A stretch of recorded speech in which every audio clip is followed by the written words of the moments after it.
Hello viewers, আসসালামু আলাইকুম। আমি ডক্টর নুসরাত জাহান দৃষ্টি কাজ করছি ক্লিনিক্যাল সোশ্যাল ওয়ার্কার এবং সেক্সুয়াল হেলথ এডুকেটর হিসেবে আমার verified YouTube channel sex edu with doctor দৃষ্টির সাথে সবসময় চেষ্টা করি যৌন স্বাস্থ্য শিক্ষামূলক সচেতনতামূলক যে বিষয়গুলো রয়েছে সেগুলোকে আপনার সামনে তুলে ধরার বা আপনাদের সামনে তুলে ধরার।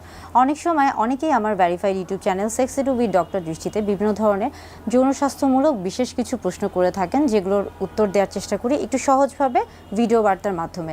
এবং অনেক সময় সরাসরি অনেকে এসে দাম্পত্য জীবনে তাদের যৌন জীবনে বেশ কিছু অজানা প্রশ্ন থাকে বা বেশ কিছু ভুল ধারণা থাকে, ভ্রান্ত ধারণা থাকে, সেগুলোর সমাধান অনেকে আমার কাছে চেয়ে থাকেন। আমি মূলত চেষ্টা করি সেই সমস্যাগুলোর একটা সহজ সমাধান ছোট্ট ভিডিও বার্তার মাধ্যমে সহজ ভাষায় আপনাদের সামনে তুলে ধরার। আশা করি আমার এই ভিডিও বার্তাগুলি আপনাদের দাম্পত্য জীবনকে আরও সহজ, স্বাচ্ছন্দ্যময়, নিরাপদ এবং স্বাস্থ্যকর করে তুলবে। আজকে কথা বলবো যে বিষয়টি নিয়ে, সেটি হচ্ছে দাম্পত্য জীবনে নারী পুরুষ উভয়ের ক্ষেত্রে, বিশেষ করে পুরুষরা অনেকেই আমার কাছে জানতে চেয়েছেন যে আসলে কোন জিনিসটি ব্যবহার করলে তাদের দাম্পত্য জীবনে বা সহবাসে তাদের লিঙ্গের উত্থান দীর্ঘক্ষণ হবে অথবা তাদের সহবাসের সময়টা তৎক্ষণাৎ বৃদ্ধি পাবে। অর্থাৎ অনেকেই জানতে চান বা বেশিরভাগ পুরুষই এই জিনিসটা নিয়ে অনেক বেশি বিচলিত থাকেন বা অনেক বেশি আগ্রহ প্রকাশ করে থাকেন যে আসলে এমন কোনো কিছু কি আছে যে যেই জিনিসটা ব্যবহার করলে বা যেই জিনিসটা গ্রহণ করলে তার সহবাসের যে সময়টা রয়েছে সেটা তৎক্ষণাৎ দীর্ঘক্ষণ হয়ে যাবে বা বেড়ে যাবে বা একটা লম্বা সময় ধরে তিনি সহবাস করতে পারবেন, অর্থাৎ তার সেক্সুয়াল পারফরমেন্সটা ভালো হবে। হ্যাঁ, আজকে মূলত কথা বলবো এই বিষয়টা নিয়ে। তৎক্ষণাৎ আপনার সহবাসের সময় যদি বাড়াতে চান বা বৃদ্ধি করতে চান, সেই ক্ষেত্রে কিন্তু একটা খুব ভালো একটা বিষয় রয়েছে বা একটা বিষয় খুব ভালো একটা ভূমিকা রাখে, এবং সেটা হচ্ছে স্প্রে। আপনি যদি স্প্রে ব্যবহার করে থাকেন সেই ক্ষেত্রে কিন্তু আপনার সহবাসের যে সময়টা রয়েছে সেটা কিন্তু তৎক্ষণাৎ বেড়ে যায়। সেই ক্ষেত্রে আসুন আসলে বুঝতে হবে যে স্প্রেটা কী, স্প্রেটা কেন ব্যবহার করা হচ্ছে, স্প্রেটা কী কাজে লাগছে বা স্প্রেটা কখন ব্যবহার করছে এবং স্প্রের ভূমিকাটা কী, বা স্প্রে ব্যবহার করার ফলে এটার উপকারিতা কী বা অপকারিতা কী, আদৌ কোনো উপকারিতা আছে কি না বা অপকারিতা আছে কি না, এই প্রত্যেকটা বিষয় নিয়ে আজকে কথা বলবো। আমরা মূলত অনেকেই সেক্সুয়াল যে বিষয়গুলো রয়েছে বা আমাদের দাম্পত্য জীবনে নারী পুরুষ স্বামী স্ত্রীর ক্ষেত্রে যে বিষয়গুলো নিয়ে আলোচনা করে থাকি, সেখানে দেখা যায় যে অনেকেই বিভিন্ন ধরনের প্রশ্ন করে থাকেন এবং তাদের মধ্যে একটা খুব কমন যে প্রশ্ন বা একটা খুব কমন যে আগ্রহ বা কৌতূহল থাকে, এবং সেটা হচ্ছে মূলত যৌন জীবনে দীর্ঘক্ষণ সহবাসে লিপ্ত থাকা। এটা নিয়ে কিন্তু অনেকের অনেক প্রশ্ন থাকে এবং এই বিষয়ে কিন্তু অনেক ধরনের ওষুধ রয়েছে, অনেক ধরনের আমরা বলে থাকি যে উপাদান রয়েছে, যেগুলো গ্রহণ করলে আপনি খুব সহজেই লম্বা সময় ধরে সহবাস করতে পারবেন। তবে স্প্রের কথায় যদি আমরা এসে থাকি, সেক্ষেত্রে দেখা যাচ্ছে যে বিগত প্রায় 10 বছর আগের কথাও যদি বলে থাকি, যে 10 বছর আগেও কিন্তু স্প্রেটা খুব বেশি প্রচলিত ছিল না, কিন্তু ইদানিং স্প্রের প্রচলনটা অনেক বেশি হচ্ছে, পরিচিত হয়েছে এবং এটা অনেকের কাছে খুব বেশি, আমরা বলবো যে অনেকেই অনেক বেশি স্বাচ্ছন্দ্য বোধ করছেন এবং পছন্দ করছেন, এবং ইদানিং কিন্তু স্প্রেটা অনেক বেশি হচ্ছে, ব্যবহৃত হচ্ছে। তবে স্প্রে নির্বাচনের ক্ষেত্রে অবশ্যই আপনাকে কয়েকটা জিনিস খেয়াল করতে হবে, এবং একটা হচ্ছে তার মধ্যে খুবই গুরুত্বপূর্ণ, সেটা হচ্ছে বাজারে বিভিন্ন ধরনের স্প্রে পাওয়া যায়।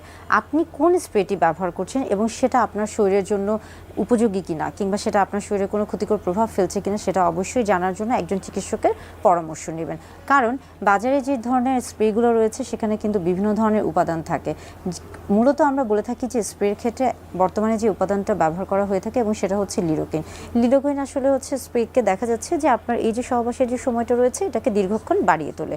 এবং আরেকটা গুরুত্বপূর্ণ বিষয় হচ্ছে যে আপনি যখন স্প্রে নির্বাচন করছেন সেই ক্ষেত্রে খেয়াল করতে হবে যে বিগত কয়েক বছর আগে যে স্প্রেগুলো প্রচলিত ছিল, অনেক সময় দেখা যেত যে সেগুলোর ক্ষেত্রে বিভিন্ন রকমের অনেকের একটা হচ্ছে অনীহা কাজ করতো বা একটা হচ্ছে অস্বস্তি কাজ করতো, কিন্তু আস্তে আস্তে কিন্তু সময়ের যে চাহিদার কারণে এই স্প্রেগুলোর উপাদানগুলোকে পরিবর্তন করা হয়েছে, এগুলোর মানগুলোকেও কিন্তু উন্নত করা হয়েছে, অর্থাৎ এগুলোর গুণগত মান বৃদ্ধি পেয়েছে। স্প্রে নির্বাচনের ক্ষেত্রে আপনাকে কয়েকটা বিষয় অবশ্যই মাথায় রাখতে হবে। একটা হচ্ছে যে আপনি যে স্প্রেটি কিনছেন সেটা সহজলভ্য কিনা, এবং সেটা হচ্ছে সহজে সব জায়গায় পাওয়া যাচ্ছে কিনা, এবং সেটার সঠিক উপাদান সেখানে আছে কিনা, কিংবা সেটা আপনার জন্য সঠিক কিনা, এবং এটা আসলে আপনার যে সময়টা রয়েছে, তৎক্ষণাৎ যে সময়টা রয়েছে সেটাকে সঠিকভাবে এটা দীর্ঘায়িত করছে কিনা, এই প্রত্যেকটা বিষয় কিন্তু আপনাকে অবশ্যই মাথায় রাখতে হবে। এখন আসি যে স্প্রে বিষয়ে যদি আমরা আসি, সেই ক্ষেত্রে খেয়াল করতে হবে যে স্প্রেটা কিভাবে ব্যবহার করা হয়। স্প্রে মূলত পুরুষদের ক্ষেত্রে, অর্থাৎ পুরুষ লিঙ্গে ব্যবহার করা হয়ে থাকে, এবং সেই ক্ষেত্রে খেয়াল করতে হবে যে খুব বেশি না, 2 থেকে 3 বার চাপ দিয়ে যদি আপনি ব্যবহার করে থাকেন তাহলে কিন্তু এটা হচ্ছে যথেষ্ট। এবং স্প্রে ব্যবহারের ক্ষেত্রে সবসময় খেয়াল করবেন যে স্প্রে কখনোই কিন্তু উপর থেকে দেওয়া যাবে না, এটা নিচ থেকে দিতে হয়, এবং এটা কিন্তু একদম হচ্ছে ভিতরে দেওয়া যাবে না, এটা বাইরে দিতে হবে। এবং আমরা সবসময় বলে থাকি যে স্প্রে ব্যবহারের ক্ষেত্রে এই প্রত্যেকটা জিনিস কিন্তু খেয়াল করতে হবে। এবং আরেকটা খুব গুরুত্বপূর্ণ বিষয় হচ্ছে সহবাসের আগে অন্তত 10 মিনিট আগে স্প্রে ব্যবহার করা উচিত। এবং আপনারা কিন্তু স্প্রে ব্যবহার করে কন্ডোম ব্যবহার করতে পারেন, অর্থাৎ স্প্রে ব্যবহার করে কন্ডোম ব্যবহার করা যায়। অনেকে প্রশ্ন করে থাকেন যে স্প্রে ব্যবহার করে তিনি ওরাল সেক্স করতে পারবেন কিনা। সেই ক্ষেত্রে বলে থাকবো যে স্প্রে দেওয়ার পরে অবশ্যই আপনাকে অপেক্ষা করতে হবে স্প্রেটা যেন আপনি যেই স্থানে, অর্থাৎ পুরুষলিঙ্গের যেই স্থানে বা যেই অংশে, চামড়া বা ত্বকের যে অংশে আপনি স্প্রেটা দিচ্ছেন সেই জায়গাটা শুকিয়ে যাচ্ছে কিনা, না শুকানো পর্যন্ত সেটা অপেক্ষা করুন এবং তারপরে আপনি সেখানে কন্ডোম পরিধান করুন, কিংবা তারপরে আপনি ওরাল সেক্স করতে পারেন। সেই ক্ষেত্রে অবশ্যই আপনাকে না শুকানো পর্যন্ত অপেক্ষা করতে হবে, অর্থাৎ যতক্ষণ পর্যন্ত না জায়গাটা শুকাচ্ছে ততক্ষণ পর্যন্ত অপেক্ষা করতে হবে। স্প্রেটা যদি ভেজা ভেজা থাকে, আপনার চামড়া বা ত্বকটা যদি ভেজা থাকে, অর্থাৎ পুরুষলিঙ্গ বা পেনিস যদি স্প্রে করার ফলে সেখানে যদি ভেজা থাকে, তাহলে কিন্তু ততক্ষণ পর্যন্ত সহবাস করা যাবে না বা ওরাল সেক্স করা যাবে না, বা কন্ডোমটাও কিন্তু তখন পরা উচিত হবে না। অর্থাৎ স্প্রে কিন্তু আপনার এই যে সহবাসের যে সময়টা রয়েছে সেটাকে তৎক্ষণাৎ দীর্ঘায়িত করবে। স্প্রে নিয়ে অনেকের মধ্যে অনেক ধরনের ভুল ধারণা রয়েছে। অনেকে মনে করে থাকেন যে স্প্রে যদি ব্যবহার করা হয়ে থাকে তাহলে এটা হয়তো বা দীর্ঘক্ষণ, মানে তিনি 1 দিন 2 দিন 3 দিন পর্যন্ত দীর্ঘক্ষণ সহবাস করতে পারবেন বা টানা সহবাস করতে পারবেন। আবার অনেকে মনে করে থাকেন যে স্প্রে তিনি যেই জায়গায় দিচ্ছেন বা চাপ দিচ্ছেন সেই জায়গাটা হয়তো বা তার নিস্তেজ হয়ে যাবে। এই যে একটা ভ্রান্ত ধারণা, এই ধারণাগুলো থেকে বের হয়ে আসতে হবে। স্প্রে আসলে কিভাবে কাজ করছে, আপনি যখন যৌন উত্তেজক কোনো কিছু দেখছেন বা আপনার মধ্যে যখন যৌন উত্তেজনা কাজ করছে, তখন কিন্তু আপনার যে শরীরে, বিশেষ করে পুরুষদের ক্ষেত্রে আমরা বলে থাকি পুরুষলিঙ্গের রক্ত সঞ্চালনটা বৃদ্ধি পায় এবং সেখানে তখন যৌন উত্তেজনা তৈরি হচ্ছে এবং সেখানে দেখা যাচ্ছে যে রক্ত সঞ্চালন যখন আপনার বৃদ্ধি পাচ্ছে তখন কিন্তু আপনার লিঙ্গ উত্থান হচ্ছে এবং এই লিঙ্গ উত্থানের ফলে সেখানে কিন্তু বীর্যটাও খুব তাড়াতাড়ি বের হয়ে যাওয়ার একটা প্রবণতা কাজ করে থাকে। এই যে বীর্যটা যেন তাড়াতাড়ি বের না হয় বা এই বীর্যটা যেন তাড়াতাড়ি বের হতে না পারে, সেই জন্য কিন্তু সেখানে স্প্রে দেওয়া হয়ে থাকে।